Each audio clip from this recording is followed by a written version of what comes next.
we keep saying we need to take points, and obviously we do. And I keep saying about learning lessons and developing as the season goes on. We have been doing that in small patches. We've had some good performances, but ultimately we're not defending our box well enough to stay in games for longer periods, and that's something that we have to do. We have to achieve that to be competitive at this level. The lads have been fantastic. They're really important. They were really good midweek against Connaskey. The boys hadn't played a lot of minutes. We made a lot of changes, and last week obviously 5-0 against Haverfordwest at home.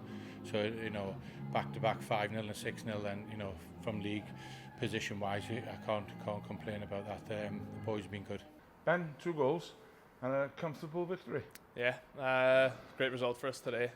We were strong all over the pitch and dominated the game, and 2 goals today was nice to score.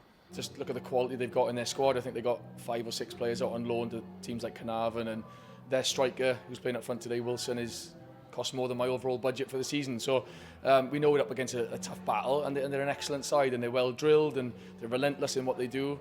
We knew it was going to be that today, and it sounds mad, but at half-time at 2-0, we still had hope. We thought if we can get something on the break and stay in the game, and by the 46th minute, we're 3-0 down to another set piece. That's your 5th goal in games now. How are you settling in? I'm loving it, really, really good. Getting to know all the boys, and they're starting to get the way I move and what sort of service I want. So it's only going to get better from here. I'm not saying it flippantly or trying to be funny, but to only score 6 goals, the amount of opportunities we've had, we've hit the woodwork multiple times. We've had opportunities to finish off 5-6 yards out with no real pressure on. Where goalkeepers made some saves.